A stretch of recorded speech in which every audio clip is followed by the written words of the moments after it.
With every trial, every test, we move closer to the rest. A world where pain no longer stays illuminated by brighter days. Quest for a cure. Rise and shine, rise and shine. Thank you so much for inviting us to come here to talk about what the work that we're doing in Canada. It's really exciting to me as a longtime advocate to see some familiar faces that have probably been in my view for close to 30 years. Barb's here. It's really great to see you. We haven't seen each other in a long time. I know there's people here from the Well Project who probably never heard of me, but I actually helped Don Everett populate the very first website for the Well Project. And and back in the 90s, I used to do a regular column with Pause Magazine talking about my life as a mother of a child who was also born with HIV. And that's a happy story. He's 33 years old, and I have a beautiful grandson. Yeah. So that's who I am. And it's what's even more exciting. I mean, okay, dinosaurs, it's great to see you. But what I'm really excited about is to see all the new people that are coming out. And for us, that's really important because this work is very demanding, very low paying, if any, and you got to be dedicated if you really want this to happen. And it's not low paying because we don't get paid enough per hour. It's because there's just not enough hours to pay us. So the fill-in has to come, and Richard knows that, Michael knows that, people who've been around a long time know that, and we're okay with it. The new generation might not be as happy about it, but we're working on that. We want more money, we need more money, but as Nicholas showed you, our grant has come down over 3 cycles, not more money. So where's my notes? And I really want to thank Nicola for being here. Nicola is the epitome of a community engaged researcher. He's on the bench, he's training trainees, and for him to come here and be with us and present in a community space is really valuable. And we really appreciate you, Nicola. So how do I do that? Oh, okay. So, a lot of times when we see people writing grants, or if we become parts of community advisory boards, it's an add-on. Oh yeah, we're going to have a cab. Oh yeah, we're going to consult people with HIV. But community engagement is really infrastructure for us at canCURE. So we have it embedded in our governance, evidence-informed strategy, an iterative relationship-based learning, which I'm going to talk to you about, and a scalable infrastructure. And so community governance is actually shaping CURE science in practice. So when you ask about women, trust me, we're asking. So where are we embedded in the governance? We're part of the research consortium that Nicola's already explained to you. We have our community advisory board. We have monthly scientific meetings that where all of the we have 1 or 2 present at each meeting on how are they doing in their theme areas that Nicholas explained. And a lot of times the trainees will do those presentations to give them practice. And they're actually the ones doing the work anyway, let's face it. So but we are invited as a community advisory board, and everyone's given a stipend for everyone every month to go to that 1-hour meeting. And so we can, as the research is happening, we can add our feedback. We can turn on a dime. Where possible, we can actually be flexible and be engaged as the research is happening. And that's very exciting. This is, as Nicholas said, this is canCURE 3.0. I've been involved since canCURE 1.0 as a community advisory member. And I also want to acknowledge at this time, many of you knew the late Ron Roseness, who was a huge international advocate for treatment. And unfortunately, he passed away. He was my co-chair of this team. And it's interesting because a lot of us CURE advocates the reason we know each other is because we're the old treatment advocates. So I've been involved with NMAC, I've been involved with TAG, with and all the groups internationally as well for many years. But we helped to write the grant. We reviewed the grant. We were at all the grant writing meetings. And I mean, this is a scientific grant. We don't know all the science. We don't get all the science. We don't claim to get all the science. But we're in there as knowledge partners, not just observers. And I want to just, oh yeah. This is part of our team. This is only four. I don't have a photo from Chris or our two collaborators, but Renee Mashing, she's one of the First Nations women I was talking about. She's now a PhD candidate and a community advocate. Tanguy Henry, he's in Montreal, and he works for a large provincial or regional network of aid service organizations, and he coordinates the community-based research there. So he's really helpful when it comes to methodology for us wanting, so is Renee as well. They all are. Everybody's been doing community rate-based research. Wangari Thoreau is the director of research and programs at Women's Health and Women's Hands in Toronto, which is very well known actually internationally, and they mostly work with Black and Hispanic, Caribbean and African women.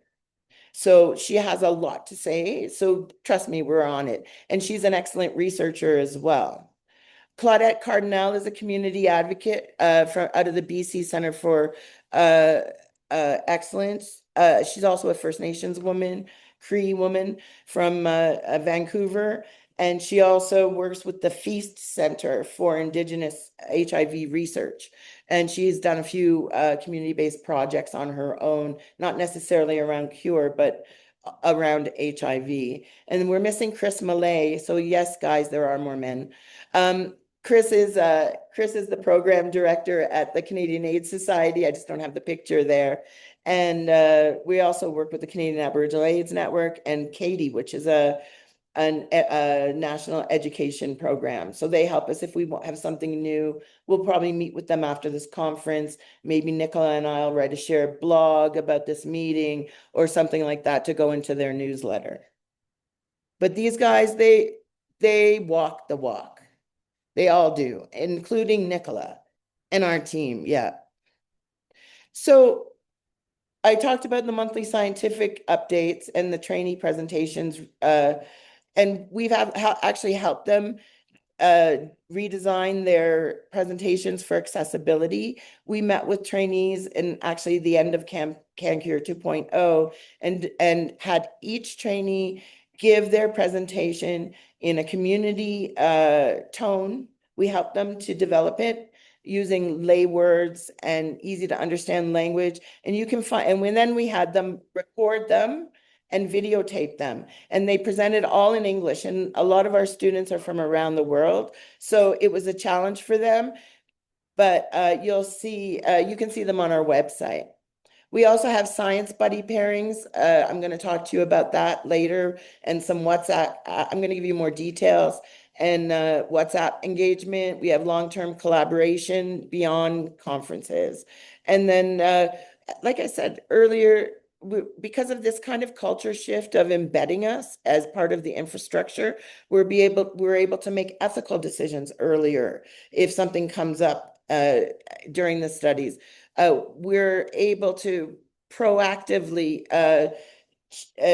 address inclusion issues as like especially for women, as Nicola described, right? So it really helps a lot. Well, so as far as women go, there are definitely, we have two published studies that we've done. I'm not going to get heavy into the details of the studies because they've been presented before, but you'll see from this study, this is a published study and you can access these on our website. The canCURE survey, gender-based differences in HIV cure research priorities. This was a community-based study. We have used, this was a survey that was co-designed with us and other community-based researchers. We had 36 demographic questions. We asked about the participation in HIV research, knowledge about HIV research, I do have more statistics, but I didn't put them in slides because it's just so much information.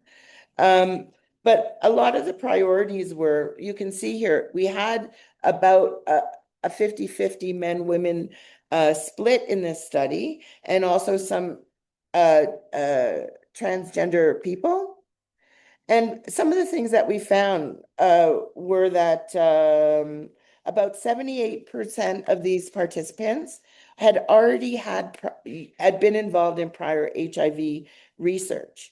But where we found a real difference was in interventional studies.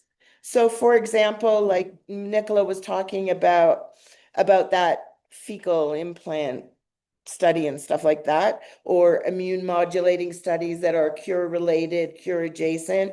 About 61% of the women, of the men were interested in or had already participated in those studies, but only 19% of women either were interested or had participated. So that's a huge gender disparity there. And we've just published this recently, so we're working hard to address it. So those things would include like, broadly neutralizing antibodies and things like that. And then some of the priorities, since we wanted to talk a little bit about this, I'm going to talk a bit more about it. The priorities were different for men and women regarding cure.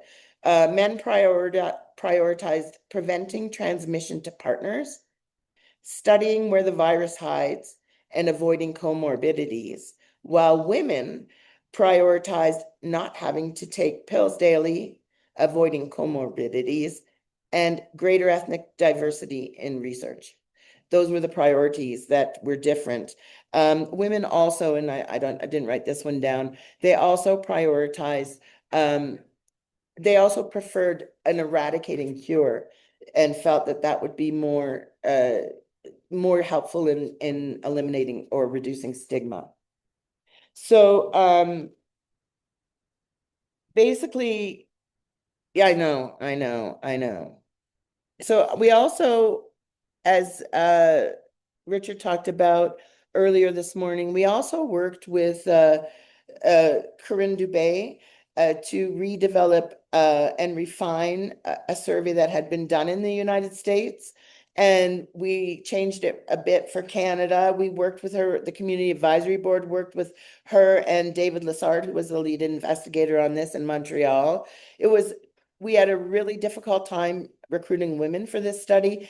And it's unusual that we had a hard time because you can see from other survey type studies or interview type studies, we usually have a pretty good, I think it was because of COVID. Like we really had a difficult time recruiting women for this study. But one thing, a few things that we did find that, someone said earlier, we don't really need to promote end of life research. You can see that here. 81% of the participants in this study were willing to participate in end of life cure research, and 76 were willing to participate in research autopsy. Some of the issues that actually, though, that really were key, they had strong altruistic motivation. They wanted to give back. They wanted to do something. If they couldn't do something in their life, I want to do something after my life. And some of the concerns were about autopsy, and some of the other end of cure research that can be somewhat end of life research before death that can be a little invasive, were physical discomfort, confidentiality, clear communication, and most importantly, ethical safeguards. So community willingness is not the barrier. It's the barriers ensuring ethical structure, safeguards, and sustained engagement. So we're expanding this study. We're hoping to. We're looking into that a lot now. There's a great desire. We get the same thing. How can I sign up? And somebody might be across the country. But I'm not going to get into that because Richard explained how complicated that is. But that doesn't mean we're giving up on it. We're working on it. I want to talk to you. I hope if I go over, let me know. I'm not even watching the time anymore. Okay, good. So I really want to talk to you about what we affectionately call the canCURE Science Community Buddy Program. So we built it because think about it. Most bench scientists, so those working in the lab, never get to meet a person with HIV. They don't know what they're working on. They're working on cells, they're looking at charts, they're in the, they never met a person with HIV. So we thought it was really important to reduce structural and experiential barriers in the scientific spaces, and also to embed community perspectives directly into CURE research discourse. Because we don't often see that, oh, a cell's a cell. Well, we don't actually believe that, whether it's true or not, but that's what you hear. Oh, community has no place in basic science. We hear this a lot, but we have a place. So we've been also promoting equity, inclusion, and ethical reflection for the scientists. And the core model is that we pair trainees. We like to, well, we also experienced investigators, but we really love to work with the trainees because they're the ones that we can have the biggest influence on and have them carry this work through their careers. And the interesting part of that is many of the trainees from years ago, from canCURE 1 and 2, are now lead investigators working very closely with community members. So we're starting advocacy in HIV is a long game, but we're starting to see some results there. What we do is we pair them to jointly attend sessions at different conferences, scientific conferences or our annual general meeting. But we don't ask the science buddies only to explain the studies ifs that are scientific. They're also encouraged to attend one or two sessions that the community members that they're paired with find interesting in other areas, whether it's clinical science or social science. So they really get involved. So for example, one of my science buddy pairings I had one year, I took them to a poster making session for a big rally that was going to take place. They'd never done anything like that before. Not only had they never met a person with HIV, now they were in a room of people with HIV advocating for cure research. So these things are really, really important. We do post-conference evaluations so that we can constantly change the program all the time. We have the infrastructure is that we have a dedicated WhatsApp coordination group. So we attended, I'll show you a picture of that in a minute, but we all attended CROI virtually last year, but we had some of our science buddies on the ground. So we were still chatting, still sharing information. And this is relationship building. It's really important. I'll get going here. So believe it or not, and Nicholas goes, wow, those are really good numbers. We actually had 100, we did a post-conference evaluation from the last Canadian HIV researchers conference. We had 100% satisfaction from both our community members and our science buddies, and they would 100% participate again. There were strong qualitative reports of increased confidence and belonging to the community, both by the community members and the science buddies. But CAB members felt way more confident in scientific spaces having this person that they could go to. The trainees strengthened skills and ethics, accessibility, communication. We increased cross-institutional collaboration as well. And also, because we wouldn't let two science buddies from the same lab be in the same group. And so it got the team to know each other better. And they had real concrete suggestions for how we can refine this and, change it up a little bit. But we've expanded to hybrid and virtual forms. We've integrated accessibility guidelines, and now we're continuing refining. I'm almost done.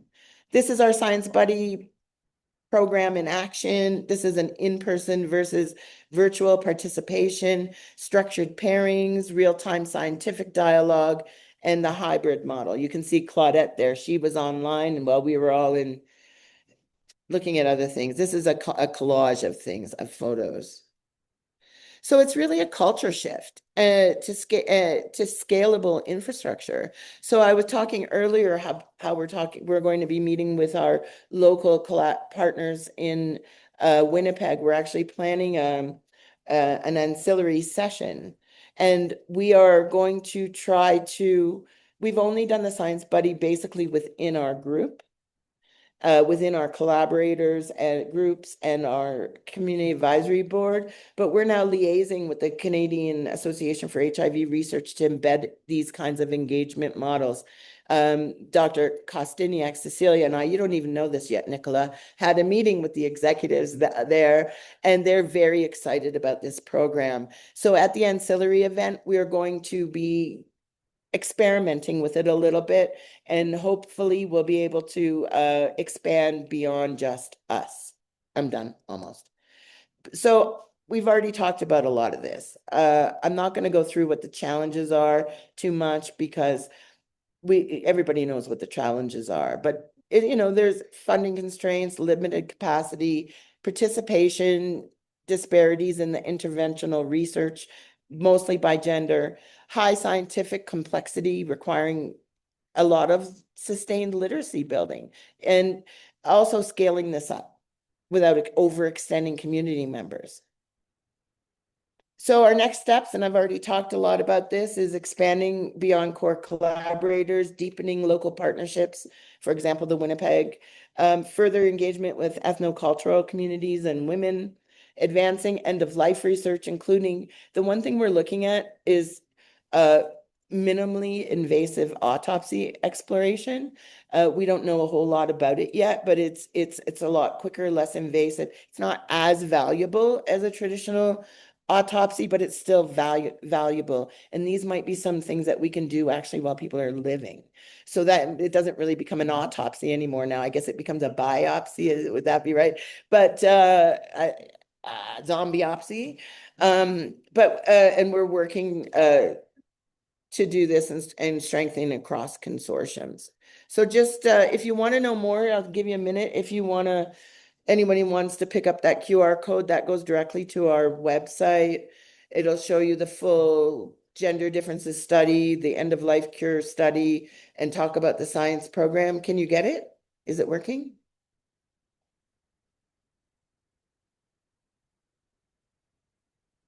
Yes, it does. Okay, good. I'll just can I move it now, or everybody got it? Yeah. Okay. And then our final, just to thank you, of course, all of our study participants, our advisory board, our trainees, investigators, and don't forget the research coordinators.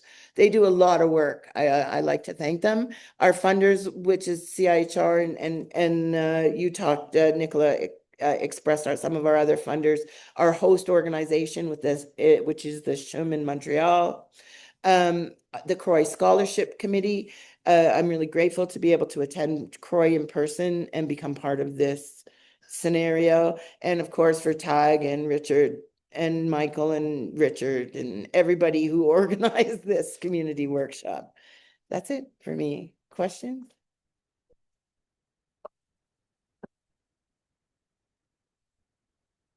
I actually have one copy of each of those studies, published papers with me. If anybody wants them desperately, they can have them. Any questions? Yeah. Question. Okay. Before I take questions, let me do this.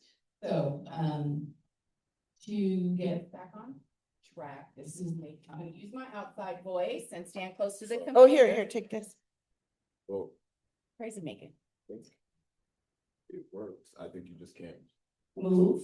be too strong into it. Oh. Cut off. Excuse me. Inside voice on that. This. Use my sexy voice. Hey, baby. Now, we're gonna start lunch, so that we can kind of get back on time. We're gonna ask Carlo to present during lunch, so we gotta slow it down. During lunch to save on time. I recognize that that is not ideal, And then under other circumstances, it's not what we would want to do. So we're gonna ask for grace and patience. And we're gonna ask that folks be cognizant and aware that that's what we're doing and, you know, the thing that adults have to do, multitask. Let's do that. Can we do that? Give each other grace.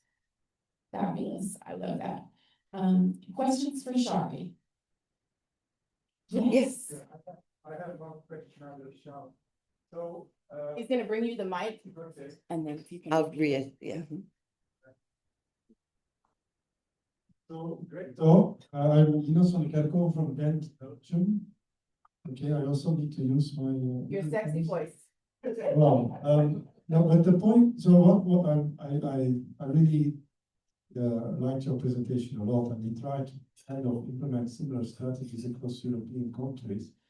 But from a personal point, because I'm also an ID physician, and what I struggle with more, that the people that are in need for a cure most on this planet are probably women between 18 and, let's say, 45 years that don't have access even often to treatment. I mean, that's not a bold statement, but there is some truth in it. But the people that we include in studies are often like, for us in Europe, mainly driven by gay men. Now, if we try to include more women, we have the problem of double contraception.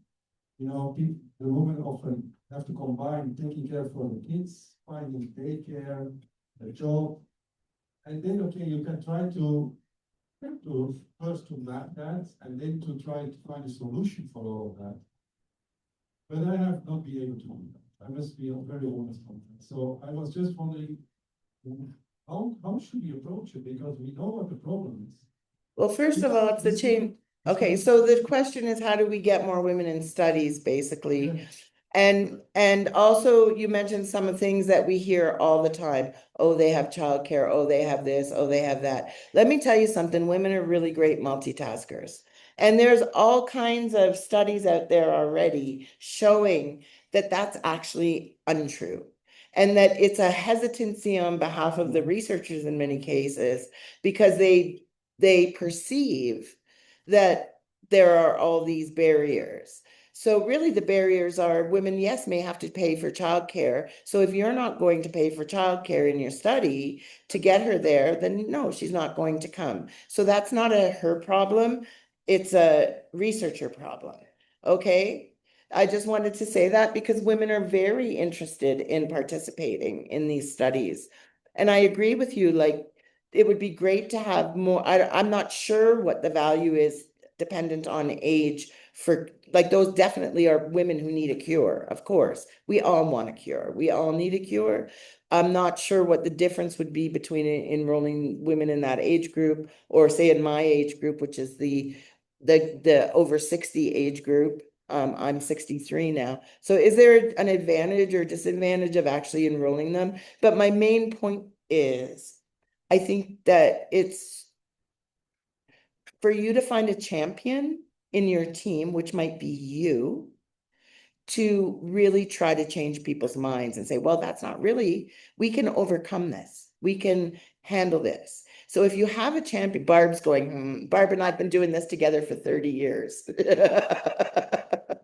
I think we sat cross-kneed on a floor in Cape Town once, but this is a mindset issue. So if you have a champion, maybe you can be that champion to really start working, and you have lots of European advocates as well with that group who are also champions and know this information. So it's about not having enough money to be able to support women to participate. It's not about women not wanting to participate. No, I agree. Yeah, so that's a funding issue. So Daniela, do you want to make your observation? Or do you want to wait until we do our presentation? Because there are questions in the chat that are related to this as well, about where the money for the stipends are coming from and, building that into the study. So this can become a very robust conversation. So I wanna keep us on track and allow time for us to move into Carla's presentation and be respectful of his time as well. But I just want to say one more point about that. It goes to my talking about community as infrastructure instead of an add-on. If you build in the money to support participants to participate when you apply for your grant, rather than saying, oh, what are we going to do now? It makes a big difference. Thank you. A round of applause for Shari, please. And thank you for your question. That's not always an easy question to Nope. ask Or answer. And just know there are women in this room that will help you with that believe passionately in that. And there are ways to do it. It's just thinking creatively and finding a champion. And I agree with Shari, it should be because it's your question. How about that? Quest for a cure, rise and shine.